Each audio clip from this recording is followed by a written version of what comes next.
আলহামদুলিল্লাহ, আসসালাতু আসসালামু আলা রসুলিহিল করিম ওয়ালা আলিহি ওয়াসহাবিহি আজমাইন। সফলতা ও ব্যর্থতা অতি পরিচিত দুটি শব্দ। সবার কাছে এর সংজ্ঞা এক না হলেও দুনিয়ার সবাই সফলতা লাভ করতে চায়। ছোট থেকে ছোট কোনো কাজে সফলতা হওয়া, বড় থেকে বড় কোনো উদ্দেশ্যে সফলতা হওয়া, সুচিন্তিত লক্ষ্য অর্জনে সফল হওয়া, জীবনে সফল হওয়া, দুনিয়া ও আখিরাতে সফল হওয়া, এ জাতীয় বিভিন্ন ভাগ বিভাগে মানুষ সফলতাকে ভাগ করে নেয়। এর মাধ্যমে নিজেদের উন্নতি ও অগ্রগতি হিসাব করে। তবে একজন মুমিনের জীবনের প্রকৃত সফলতা সেটাই, যার মাধ্যমে সে দুনিয়া ও আখিরাতে আল্লাহ তাআলার রহমত ও সন্তুষ্টি লাভ করে। ক্ষণস্থায়ী দুনিয়ার জীবন পাড়ি দিয়ে চিরস্থায়ী আখিরাতের জীবনে সুখ ও শান্তি লাভ করে। আল্লাহ তাআলা নাজ ও নেয়ামতপূর্ণ জান্নাত লাভ করে, আযাব ও গজবের জাহান্নাম থেকে চিরমুক্তি লাভ করে।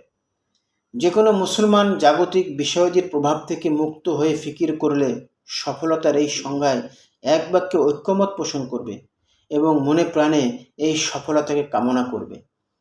এই সফলতার কথা কোরআনে পাকে এসেছে। আল্লাহ সুবহানাহু তাআলা বলেন, প্রত্যেক প্রাণী মৃত্যুর স্বাদ আস্বাদন করবে এবং তোমাদের সকলকে কিয়ামতের দিন তোমাদের কর্মের পূর্ণ প্রতিদান দেওয়া হবে। তখন যাকে জাহান্নাম থেকে দূরে সরিয়ে জান্নাতে প্রবেশ করানো হবে, সেই প্রকৃত অর্থে সফল কাম। আর এই পার্থিব জীবন তো প্রতারণার উপকরণ ছাড়া আর কিছুই নয়। সূরা আলে ইমরান আয়াত 185। কোরআনে পাকে আরও ইরশাদ হয়েছে, সেদিন যে ব্যক্তি থেকেই জাহান্নামের শাস্তি দূর করে দেওয়া হবে তার প্রতি বড়ই আল্লাহ পাক দয়া করলেন, আর সেটাই স্পষ্ট সফলতা। সূরা আনাম আয়াত 16। সূরা মুমিনদের জন্য ফেরেশতাদের দোয়ার একটি অংশ লক্ষ্য করুন।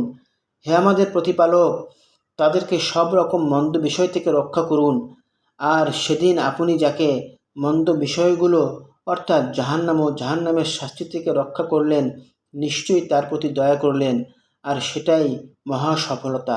সূরা মুমিন আয়াত 9।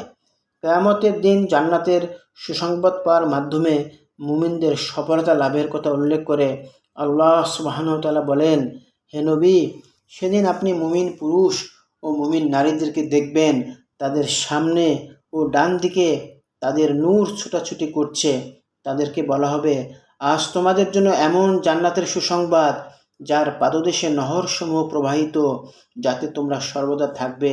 এটাই মহা সফলতা। সূরা হাদীদ আয়াত 12। যে সফলতা কোরআন মজিদে আয়াত দ্বারা প্রমাণিত, সে সফলতা হাদিসে নববীর বক্তব্য দ্বারা সাব্যস্ত এবং বিবেকবান প্রত্যেক মুসলমানের চিন্তা ও ভাবনায় যা সুপ্রতিষ্ঠিত, সেই সফলতার প্রতি প্রত্যেকেরই আগ্রহ থাকবে, সেটাই স্বাভাবিক। সেই সফলতা একজন মুমিনের শ্রেষ্ঠ প্রাপ্তি। অতএব এর জন্য যে কোনো ধরনের ত্যাগ ও সাধনাকে গ্রহণ করা উচিত। এর জন্য জীবন ও প্রাণ বিলিয়ে কাজ করা উচিত। যেমন কোরআনে পাকে ইরশাদ হয়েছে, নিশ্চয়ই এটাই প্রকৃত মুহূর্তে মহা সফলতা। এমন সফলতার জন্যই আমলকারীদের আমল করা উচিত। সূরা সাফফাত আয়াত 60-61। আরও ইরশাদ হয়েছে, এক্ষেত্রে প্রতিযোগীদের প্রতিযোগিতা করা উচিত। সফলতা প্রসঙ্গে কোরআন মজিদে বেশ কয়েকটি গুণ ও বৈশিষ্ট্যের কথা উল্লেখিত হয়েছে।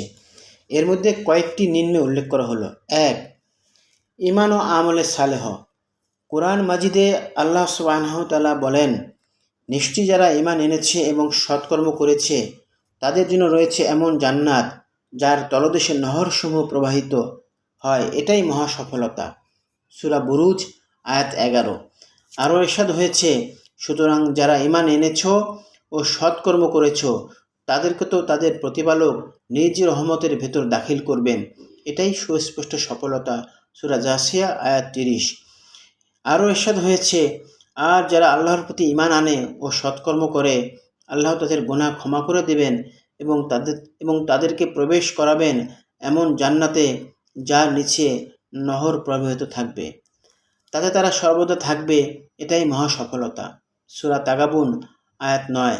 হাদিস শরীফে রাসূল করিম সাল্লাল্লাহু আলাইহি ওয়াসাল্লাম ইরশাদ করেন, যে ব্যক্তি পছন্দ করে যে তাকে জাহান্নাম থেকে রক্ষা করা হোক এবং জান্নাতে প্রবেশ করানো হোক, তার কাছে যেন এমন অবস্থায় মৃত্যু আসে যখন সে আল্লাহ ও কিয়ামত দিবসের প্রতি ঈমান রাখে এবং সে যেন মানুষের সাথে এমন আচরণ করে তার প্রতি অন্যের যেমন আচরণ সে পছন্দ করে।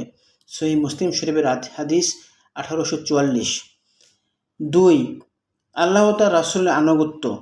কোরআন মাজিদে ইরশাদ হয়েছে, যে ব্যক্তি আল্লাহ তার রাসূলের আনুগত্য করবে তিনি তাকে এমন জান্নাতে দাখিল করবেন যার তলদেশে নহরসমূহ প্রবাহিত, তারা তাতে থাকবে চিরদিন, আর এটাই মহা সফলতা।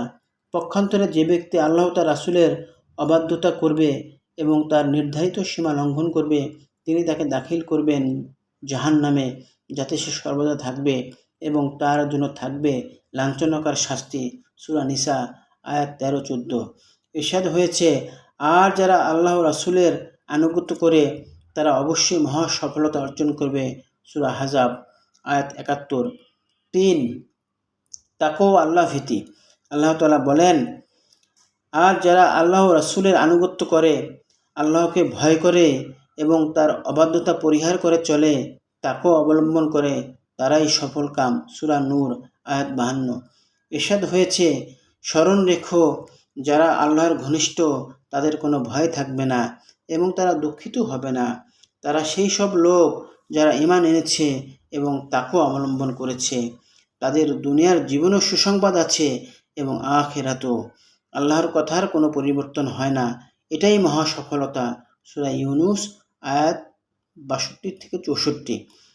আরও ইরশাদ হয়েছে, নিশ্চয়ই মুত্তাকিদের নিরাপদ স্থানে থাকবে উদ্যান রাজিতে ও প্রস্রবনে, যারা পাতলা ও মোটা রেশমি কাপড় পরিহিত অবস্থায় সামনাসামনি বসা থাকবে, তাদের সাথে এরকমই ব্যবহার করা হবে।